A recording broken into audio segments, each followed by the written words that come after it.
My Platonic Sweetheart by Mark Twain. Note: Mark Twain was always interested in those psychic phenomena which we call dreams. His own sleep fancies were likely to be vivid, and it was his habit to recall them and to find interest and sometimes amusement in their detail. In the story which follows he set down, and not without some fidelity to circumstance, dream circumstance, a phase of what we call recurrent dreams. As the tale progressed, he felt an inclination to treat the subject more fully, more philosophically, and eventually he laid the manuscript away. The time did not come when he was moved to rewrite it, and for the pure enjoyment of it as a delicate fancy, it may be our good fortune that he left it unchanged. A. B. P. I met her first when I was 17 and she 15. It was in a dream. No, I did not meet her. I overtook her. It was in a Missourian village, which I had never been in before, and was not in at that time, except dreamwise. In the flesh I was on the Atlantic seaboard, 10 or 1200 miles away. The thing was sudden and without preparation, after the custom of dreams. There I was, crossing a wooden bridge that had a wooden rail and was untidy with scattered wisps of hay, and there she was 5 steps in front of me. Half a second previously neither of us was there. This was the exit of the village, which lay immediately behind us. Its last house was the blacksmith shop, and the peaceful clinking of the hammers, a sound which nearly always seems remote and is always touched with a spirit of loneliness and a feeling of soft regret for something, you don't know what, was wafted to my ear over my shoulder. In front of us was the winding country road, with woods on one side and on the other a rail fence with blackberry vines and hazel bushes crowding its angles. On an upper rail a bluebird, and scurrying toward him along the same rail a fox squirrel with his tail bent high like a shepherd's crook. Beyond the fence a rich field of grain, and far away a farmer in shirt-sleeves and straw hat wading knee-deep through it. No other representative of life, and no noise at all. Everywhere a Sabbath stillness. I remember it all, and the girl, too, and just how she walked, and how she was dressed. In the first moment I was 5 steps behind her. In the next one I was at her side, without either stepping or gliding. It merely happened. The transfer ignored space. I noticed that, but not with any surprise. It seemed a natural process.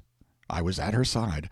I put my arm around her waist and drew her close to me, for I loved her, and although I did not know her, my behavior seemed to me quite natural and right, and I had no misgivings about it. She showed no surprise, no distress, no displeasure, but put an arm around my waist, and turned up her face to mine with a happy welcome in it, and when I bent down to kiss her and she received the kiss as if she was expecting it, and as if it was quite natural for me to offer it and her to take it and have pleasure in it. The affection which I felt for her and which she manifestly felt for me was a quite simple fact, but the quality of it was another matter. It was not the affection of brother and sister. It was closer than that, more clinging, more endearing, more reverent. And it was not the love of sweethearts, for there was no fire in it. It was somewhere between the two, and was finer than either, and more exquisite, more profoundly contenting. We often experience this strange and gracious thing in our dream loves, and we remember it as a feature of our childhood loves too. We strolled along across the bridge and down the road, chatting like the oldest friends. She called me George, and that seemed natural and right, though it was not my name, and I called her Alice, and she did not correct me, though without doubt it was not her name. Everything that happened seemed just natural and to be expected. Once I said, "What a dear little hand it is!" and without any words she laid it gratefully in mine for me to examine it. I did it, remarking upon its littleness, its delicate beauty, and its satin skin, then kissed it. She put it up to her lips without saying anything, and kissed it in the same place. Around a curve of the road at the end of half a mile we came to a log house, and entered it, and found the table set and everything on it steaming hot, a roast turkey, corn in the ear, butter beans, and the rest of the usual things, and a cat curled up asleep in a splint-bottomed chair by the fireplace. But no people, just emptiness and silence. She said she would look in the next room if I would wait for her. So I sat down, and she passed through a door, which closed behind her with a click of the latch. I waited and waited. Then I got up and followed, for I could not any longer bear to have her out of my sight. I passed through the door, and found myself in a strange sort of cemetery, a city of innumerable tombs and monuments, stretching far and wide on every hand, and flushed with pink and gold lights flung from the sinking sun. I turned around, and the log house was gone. I ran here and there and yonder down the lanes between the rows of tombs, calling Alice, and presently the night closed down, and I could not find my way. Then I woke in deep distress over my loss, and was in my bed in Philadelphia, and I was not 17 now, but 19. 10 years afterward, in another dream, I found her. I was 17 again, and she was still 15. I was in a grassy place in the twilight deeps of a magnolia forest some miles above Natchez, Mississippi. The trees were snowed over with great blossoms, and the air was loaded with their rich and strenuous fragrance. The ground was high, and through a rift in the wood a burnished patch of the river was visible in the distance. I was sitting on the grass, absorbed in thinking, when an arm was laid around my neck, and there was Alice sitting by my side and looking into my face.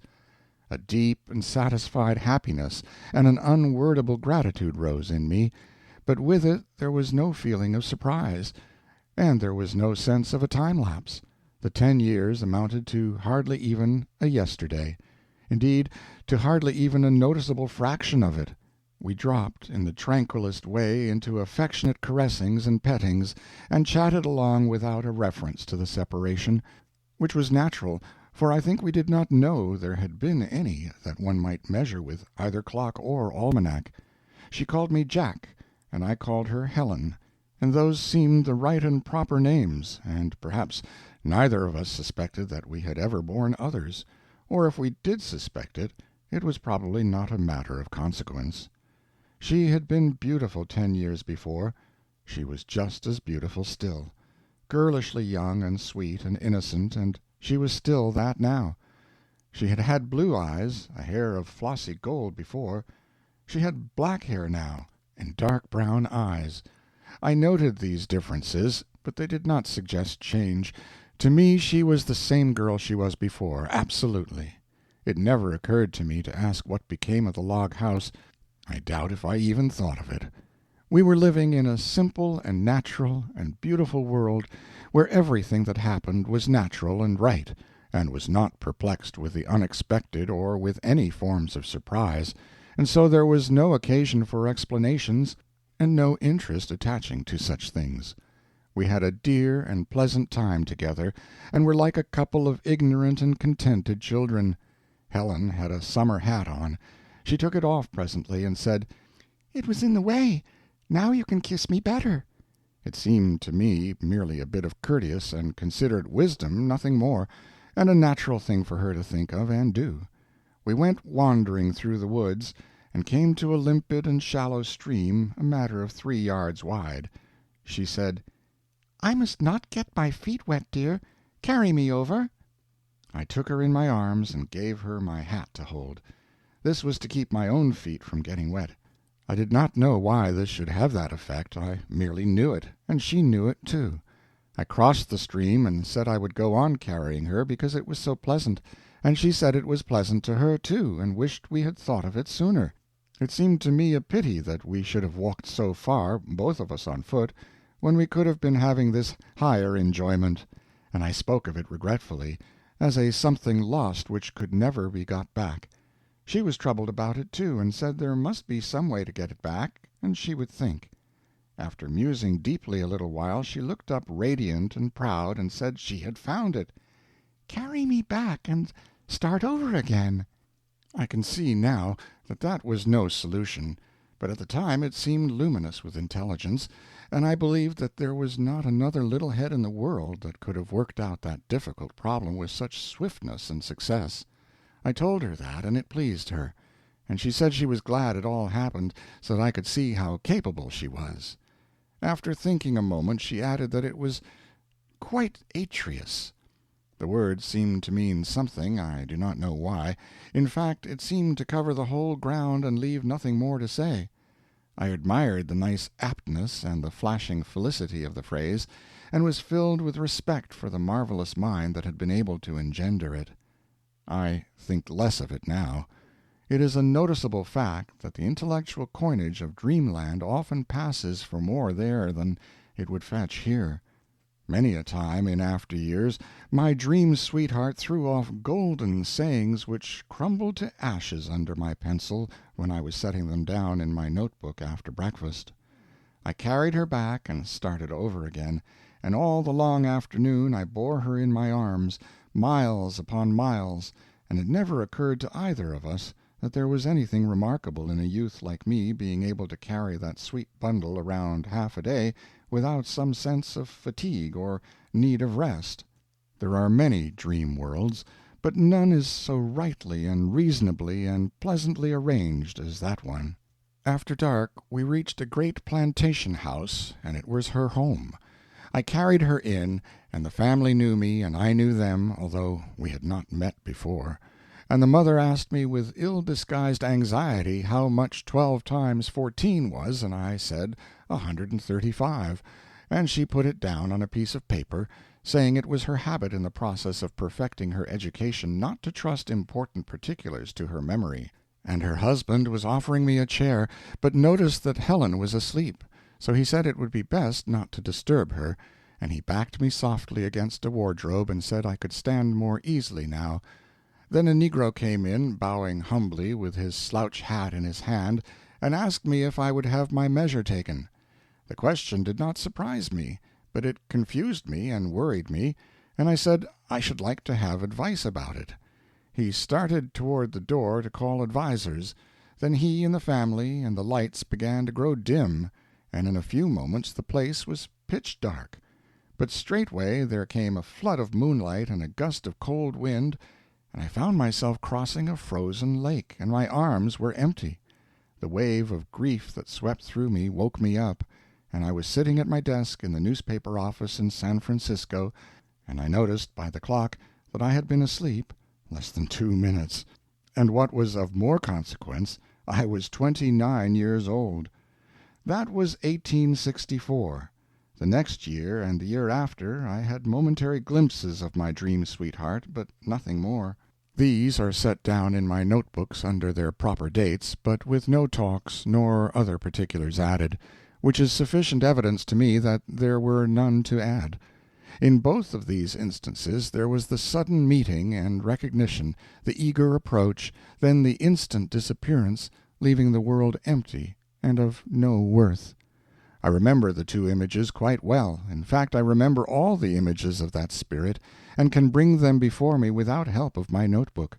The habit of writing down my dreams of all sorts while they were fresh in my mind, and then studying them and rehearsing them and trying to find out what the source of dreams is, and which of the 2 or 3 separate persons inhabiting us is their architect, has given me a good dream memory, a thing which is not usual with people, for few drill the dream memory, and no memory can be kept strong without that. I spent a few months in the Hawaiian Islands in 1866, and in October of that year I delivered my maiden lecture. It was in San Francisco. In the following January I arrived in New York, and had just completed my 31st year. In that year I saw my platonic dream sweetheart again. In this dream I was again standing on the stage of the Opera House in San Francisco, ready to lecture, and with the audience vividly individualized before me in the strong light. I began, spoke a few words, and stopped, cold with fright, for I discovered that I had no subject, no text, nothing to talk about. I choked for a while, then got out a few words, a lame, poor attempt at humor. The house made no response. There was a miserable pause, then another attempt and another failure. There were a few scornful laughs. Otherwise the house was silent, unsmilingly austere, deeply offended. I was consuming with shame. In my distress I tried to work upon its pity. I began to make servile apologies mixed with gross and ill-timed flatteries, and to beg and plead for forgiveness. This was too much, and the people broke into insulting cries, whistlings, hootings, and catcalls, and in the midst of this they rose and began to struggle in a confused mass toward the door. I stood dazed and helpless, looking out over this spectacle, and thinking how everybody would be talking about it next day, and I could not show myself in the streets. When the house was become wholly empty and still, I sat down on the only chair that was on the stage, and bent my head down on the reading desk to shut out the look of that place. Soon that familiar dream voice spoke my name, and swept all my troubles away. "Robert?" I answered, "Agnes." The next moment we two were lounging up the blossomy gorge called the Iao Valley in the Hawaiian Islands. I recognized, without any explanations, that Robert was not my name, but only a pet name, a common noun, and meant dear, and both of us knew that Agnes was not a name, but only a pet name, a common noun, whose spirit was affectionate, but not conveyable with exactness in any but the dream language. It was about the equivalent of dear, but the dream vocabulary shaves meanings finer and closer than do the world's daytime dictionaries. We did not know why those words should have those meanings. We had used words which had no existence in any known language, and had expected them to be understood, and they were understood. In my notebooks there are several letters from this dream sweetheart in some unknown tongue, presumably dream tongue, with translations added. I should like to be master of that tongue, then I could talk in shorthand. Here is one of those letters, the whole of it. Rax oha tal. Translation: When you receive this, it will remind you that I long to see your face and touch your hand, for the comfort of it and the peace. It is swifter than waking thought, for thought is not thought at all, but only a vague and formless fog until it is articulated into words. We wandered far up the fairy gorge, gathering the beautiful flowers of the ginger plant and talking affectionate things, and tying and retying each other's ribbons and cravats, which didn't need it, and finally sat down in the shade of a tree and climbed the vine-hung precipices with our eyes, up and up and up toward the sky, to where the drifting scarfs of white mist clove them across, and left the green summits floating pale and remote, like spectral islands wandering in the deeps of space. And then we descended to earth, and talked again. "How still it is, and soft, and balmy and reposeful! I could never tire of it. You like it, don't you, Robert?" "Yes, and I like the whole region, all the islands. Maui. It is a darling island. I have been here before. Have you?" "Once, but it wasn't an island then." "What was it?" "It was a sufa." I understood. It was the dream word for part of a continent. "What were the people like?" "They hadn't come yet. There weren't any." "Do you know, Agnes, that is Haleakala, the dead volcano over there across the valley. Was it here in your friend's time?" "Yes, but it was burning." "Do you travel much?" "I think so. Not here much, but in the stars a good deal." "Is it pretty there?" She used a couple of dream words for "You will go with me some time, and you will see." Non-committal, as one perceives now, but I did not notice it then. A man-of-war bird lit on her shoulder. I put out my hand and caught it. Its feathers began to fall out, and it turned into a kitten. Then the kitten's body began to contract itself to a ball and put out hairy, long legs, and soon it was a tarantula. I was going to keep it, but it turned into a starfish, and I threw it away. Agnes said it was not worth while to try to keep things. There was no stability about them. I suggested rocks, but she said a rock was like the rest, it wouldn't stay. She picked up a stone, and it turned into a bat and flew away. These curious matters interested me, but that was all. They did not stir my wonder. While we were sitting there in the Iao Gorge talking, a Kanaka came along who was wrinkled and bent and white-headed, and he stopped and talked to us in the native tongue, and we understood him without trouble, and answered him in his own speech. He said he was 130 years old, and he remembered Captain Cook well, and was present when he was murdered, saw it with his own eyes, and also helped. Then he showed us his gun, which was of strange make, and he said it was his own invention, and was to shoot arrows with, though one loaded it with powder, and it had a percussion lock. He said it would carry 100 miles. It seemed a reasonable statement. I had no fault to find with it, and it did not in any way surprise me. He loaded it, and fired an arrow aloft, and it darted into the sky and vanished. Then he went his way, saying that the arrow would fall near us in half an hour, and would go many yards into the earth, not minding the rocks. I took the time, and we waited, reclining upon the mossy slant at the base of a tree and gazing into the sky. By and by there was a hissing sound, followed by a dull impact, and Agnes uttered a groan. She said in a series of fainting gasps, "Take me to your arms. It passed through me. Hold me to your heart. I am afraid to die. Closer, closer. It is growing dark. I cannot see you. Don't leave me. Where are you? You are not gone. You will not leave me? I would not leave you." Then her spirit passed. She was clay in my arms.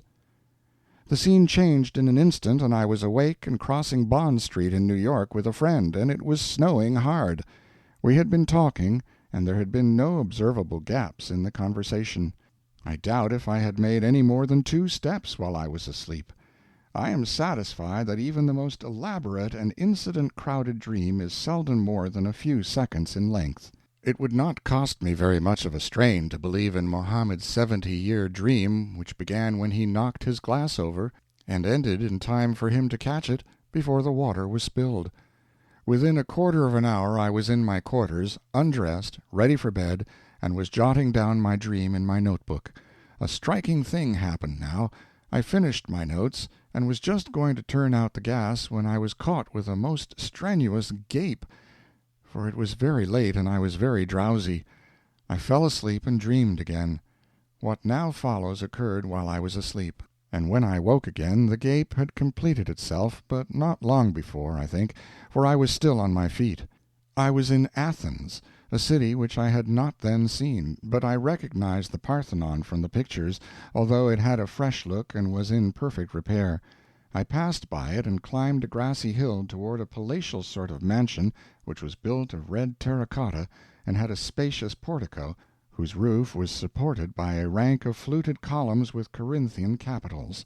It was noonday, but I met no one. I passed into the house and entered the first room. It was very large and light. Its walls were of polished and richly tinted and veined onyx, and its floor was a pictured pattern in soft colors laid in tiles. I noted the details of the furniture and the ornaments, a thing which I should not have been likely to do when awake, and they took sharp hold and remained in my memory. They are not really dim yet, and this was more than 30 years ago. There was a person present, Agnes. I was not surprised to see her, but only glad. She was in the simple Greek costume, and her hair and eyes were different as to color from those she had had when she died in the Hawaiian Islands half an hour before, but to me she was exactly her own beautiful little self as I had always known her, and she was still 15, and I was 17 once more. She was sitting on an ivory settee, crocheting something or other, and had her crewels in a shallow willow work-basket in her lap. I sat down by her, and we began to chat in the usual way. I remembered her death, but the pain and the grief and the bitterness which had been so sharp and so desolating to me at the moment that it happened had wholly passed from me now, and had left not a scar. I was grateful to have her back, but there was no realizable sense that she had ever been gone, and so it did not occur to me to speak about it, and she made no reference to it herself. It may be that she had often died before, and knew that there was nothing lasting about it, and consequently nothing important enough in it to make conversation out of. When I think of that house and its belongings, I recognize what a master in taste and drawing and color and arrangement is the dream artist who resides in us. In my waking hours, when the inferior artist in me is in command, I cannot draw even the simplest picture with a pencil, nor do anything with a brush and colors. I cannot bring before my mind's eye the detailed image of any building known to me except my own house at home, of St. Paul's, St. Peter's, the Eiffel Tower, the Taj, the Capitol at Washington. I can reproduce only portions, partial glimpses. The same with Niagara Falls, the Matterhorn, and other familiar things in nature. I cannot bring before my mind's eye the face or figure of any human being known to me. I have seen my family at breakfast within the past 2 hours. I cannot bring their images before me. I do not know how they look. Before me, as I write, I see a little grove of young trees in the garden. High above them projects the slender lance of a young pine. Beyond it is a glimpse of the upper half of a dull white chimney covered by an A-shaped little roof shingled with brown-red tiles, and half a mile away is a hilltop, densely wooded, and the red is cloven by a curved wide vacancy, which is smooth and grass-clad. I cannot shut my eyes and reproduce that picture as a whole at all, nor any single detail of it except the grassy curve, and that but vaguely and fleetingly. But my dream artist can draw anything and do it perfectly. He can paint with all the colors and all the shades, and do it with delicacy and truth. He can place before me vivid images of palaces, cities, hamlets, hovels, mountains, valleys, lakes, skies, glowing in sunlight or moonlight, or veiled in driving gusts of snow or rain, and he can set before me people who are intensely alive, and who feel and express their feelings in their faces, and who also talk and laugh, sing and swear. And when I wake I can shut my eyes and bring back those people and the scenery and the buildings, and not only in general view but often in nice detail. While Agnes and I sat talking in that grand Athens house, several stately Greeks entered from another part of it, disputing warmly about something or other, and passed us by with courteous recognition. And among them was Socrates. I recognized him by his nose. A moment later the house and Agnes and Athens vanished away, and I was in my quarters in New York again, and reaching for my notebook. In our dreams, I know it, we do make the journeys we seem to make. We do see the things we seem to see, the people, the horses, the cats, the dogs, the birds, the whales are real, not chimeras. They are living spirits, not shadows, and they are immortal and indestructible. They go whither they will. They visit all resorts, all points of interest, even the twinkling suns that wander in the wastes of space. That is where those strange mountains are which slide from under our feet while we walk, and where those vast caverns are whose bewildering avenues close behind us and in front when we are lost, and shut us in. We know this because there are no such things here, and they must be there, because there is no other place. This tale is long enough, and I will close it now. In the 44 years that I have known my dreamland sweetheart, I have seen her once in 2 years on an average. Mainly these were glimpses, but she was always immediately recognizable, notwithstanding she was so given to repairing herself and getting up doubtful improvements in her hair and eyes. She was always 15, and looked it and acted it, and I was always 17, and never felt a day older. To me she is a real person, not a fiction, and her sweet and innocent society has been one of the prettiest and pleasantest experiences of my life. I know that to you her talk will not seem of the first intellectual order, but you should hear her in dreamland. Then you would see. I saw her a week ago, just for a moment. 15 as usual, and I 17 instead of going on 63 as I was when I went to sleep. We were in India, and Bombay was in sight. Also Windsor Castle, its towers and battlements veiled in a delicate haze, and from it the Thames flowed, curving and winding between its swarded banks, to our feet. I said, "There is no question about it, England is the most beautiful of all the countries." Her face lighted with approval, and she said with that sweet and earnest irrelevance of hers, "It is, because it is so marginal." Then she disappeared. It was just as well. She could probably have added nothing to that rounded and perfect statement without damaging its symmetry. This glimpse of her carries me back to Maui, and that time when I saw her gasp out her young life. That was a terrible thing to me at the time. It was preternaturally vivid, and the pain and the grief and the misery of it to me transcended many sufferings that I have known in waking life. For everything in a dream is more deep and strong and sharp and real than is ever its pale imitation in the unreal life which is ours when we go about awake and clothed with our artificial selves in this vague and dull-tinted artificial world. When we die we shall slough off this cheap intellect, perhaps, and go abroad into dreamland clothed in our real selves and aggrandized and enriched by the command over the mysterious mental magician who is here not our slave but only our guest. End of My Platonic Sweetheart by Mark Twain. This is John Greenman.